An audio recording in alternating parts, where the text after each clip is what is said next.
This past week, I've found myself lost. After months of struggling to find motivation and scrapping tons of projects halfway through production, I finally released a video I was really proud of.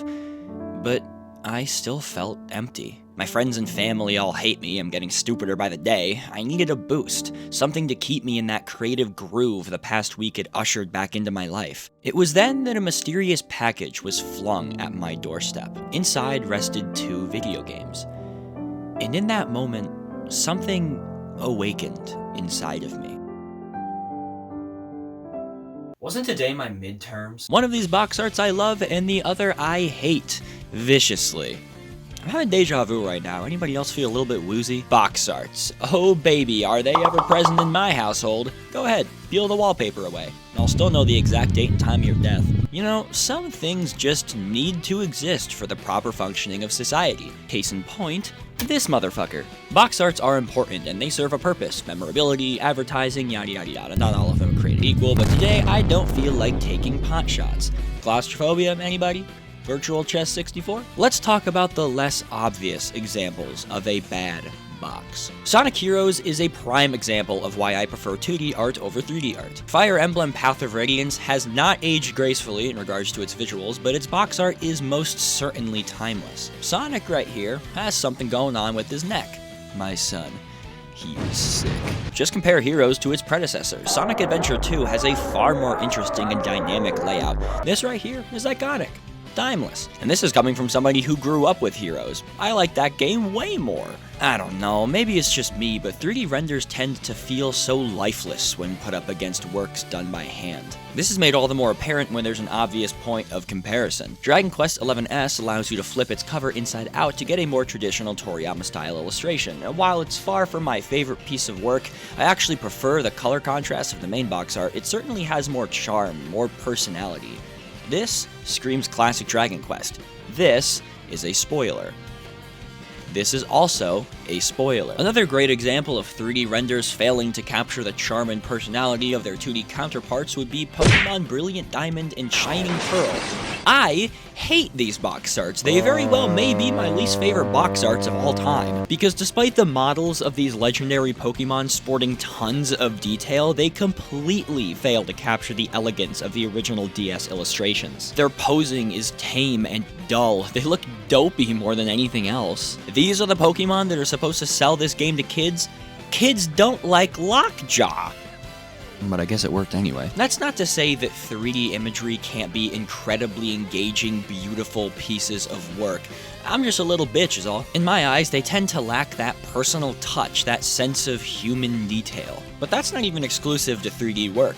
Take a look at this. Tales of Vesperia, Tales of Xillia 1 and 2, Tales of Zestiria, Tales of Vesperia Definitive Edition. These boxes all have beautiful works of character art with decently interesting composition as well. But I guess the artists kind of just quit once they got to the background. Why did they all default to white? It looks unfinished, shallow, unacceptable. Now there are other variants of these box arts that are more interesting, doing as little as adding a design to the background, but I do want to point out the North American Xbox 360 Vesperia cover. He is not playable. Now, the toss everybody on the front of the box and call it a day design philosophy is something that plagues more than just video games. Movie posters are another great example. And while it rides the line of boredom, the concept can be done correctly if there's a level of care and intricacy to make the art pop, stand out. And you know what I'm about to say next, right? Star Ocean the Divine Force. This is how you do it. Gorgeous, dynamic posing, highlighting the protagonists through full-body art, and using the rest of the cast as a literal backdrop. The style, the color, oh goodness gracious, everybody go play this game. And even 2016's Star Ocean Integrity and Faithlessness got this right through its deep blues and dynamic posing. But we're talking about bad video game box art today. What is this? Now, I'm aware that it's hard to stand here and call these works of art bad when this is my YouTube banner, but sometimes box art can be just really ugly. Bravely Default 2 is kind of similar to what I spoke about earlier in the sense that there isn't nearly enough going on. The background is just a boring static black. But that isn't really my problem here. The position of the girl to the left in the weirdly small logo, it gives me anxiety. Like it just asked me a really loaded question about racial politics and is waiting for my response. I cannot imagine that cleared things up. I'm sorry, the Mario Kart Wii box art is so ugly. I gotta get this off my chest, it's been weighing on me for years. The shading is weirdly harsh, especially on the Wii wheels the brothers are holding. Oh yeah, and what the hell's going on back there? Why is the Wii wheel positioned so awkwardly? It's either huge, or it's a dumb stock image and I'm thinking about it too hard. Either way, it's dumb and boring. So this one's kind of funky. Active Life Outdoor Challenge is this game that came with a movement pad and all of that. Think of a minigame collection based around extreme sports and questionable functionality. This box art has always driven me insane. Once again, either this child is huge or somebody sent the controller mat through the dryer, but it does not matter because it clearly says in their instructions not to jump on the mat. Buddy, why are your toes so long? Okay, so upon doing further research, I found that nowhere does it actually say you shouldn't jump on this mat. But still, fuck this dude in particular. This may be a hot take, but the original Ratchet & Clank box art is ugly as hell. The really harsh shading on Ratchet in no way matches the bright background.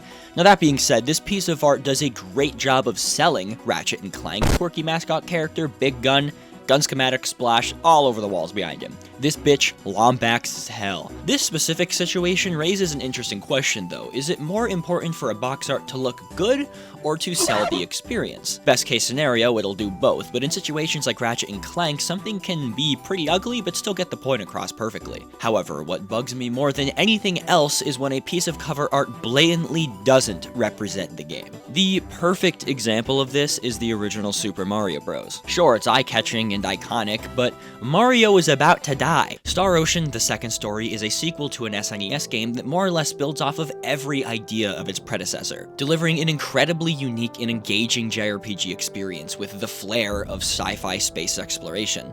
Could you discern any of that from this box? Probably not, considering the original game never released outside of Japan. Drop the subtitle, you're only shooting yourself. The only time it's appropriate to leave a box art this ambiguous is when a title or simple graphic can tell you everything you need to know. Tetris, anybody? Take Spider-Man PS4, for example. What else do you need to know? It is literally just him, that's the game. Overwatch is a team-based hero shooter franchise where half of the draw comes from the eclectic cast of characters. So let's put one of them on the front of the box, then delete the game 6 years later. To personally answer my question from earlier, I like to buy any game I can through physical means. If Nintendo wants to take my shit away, they're gonna have to pry it from my cold, dead carcass. So as a collector, I first and foremost want a piece of art to look good. I want it to be something I can display on a shelf and really soak in its artistic intent. If that integrity isn't there, if it feels like that piece of art was only made to fill a quota or check some advertisement requirements off a list, then it's just not gonna captivate me. I like the weird, the ambitious, the beautiful, but sometimes it is indeed fun to bask in the ever-present glow of internet negativity. I hope I pissed at least one person off today by insulting their favorite game. Fun fact, I think The Last of Us Part 2 is significantly better in every way than the first game. I also haven't played either of them and have formulated no opinions on the subject. In the end though, I think we can all agree that box art truly peaked with the Master System. Nothing sells me on Alex Kidd quite like graph paper. Opinions are indeed paramount in much of this discussion, however, Ico is just ugly, and that'll never change.